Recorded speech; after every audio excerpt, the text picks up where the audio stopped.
60 KG ভরের এক ব্যক্তি লিফটের ভেতরে একটি স্প্রিং তুলার ওপর দাঁড়িয়ে আছে। লিফটটি যদি অবাধে নিচে পড়তে থাকে তবে স্প্রিং তুলার পার্ট হবে অপশন দেওয়া আছে। আগে নিজেরা পজ করে ট্রাই করি কোনটা হবে।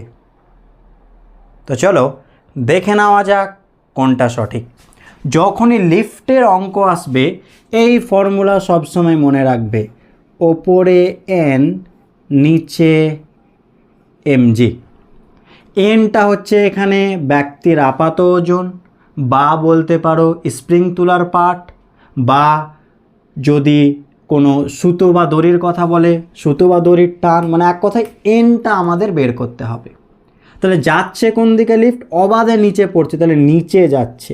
যেহেতু নিচে যাচ্ছে, যেই দিকে যাবে সেই দিকের ফোর্স থেকে অপোজিটের ফোর্সটা বাদ, তাহলে নিচে যাচ্ছে, তাহলে এমজি মাইনাস কী করবো?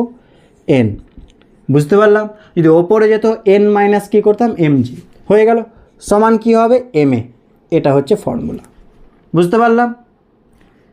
বা এমজি মাইনাস এন রাখলাম। অবাধে নিচে পড়ছে, তাহলে কত ত্বরণ নিয়ে নিচে পড়বে? এটা কার সাথে সমান হবে? জি এর সাথে, যেহেতু অবাধে পড়ছে, কোনোরূপ বাধা নেই, সুতরাং এখানে এর জায়গায় কী বসিয়ে দেবো? জি। তাহলে দেখো এমজি কেটে গেলে এন সমান কত চলে আসবে? 0। সুতরাং স্প্রিং তুলার পার্ট বা ব্যক্তির আপাত ওজন যাই বলো কত হবে তাহলে? 0। অপশন সি সঠিক। এই ফর্মুলা মনে রাখবে। এই চিত্র, ওপরে গেলে এন মাইনাস এমজি করতাম, নিচে আসলে এমজি মাইনাস এন করবো। ক্লিয়ার?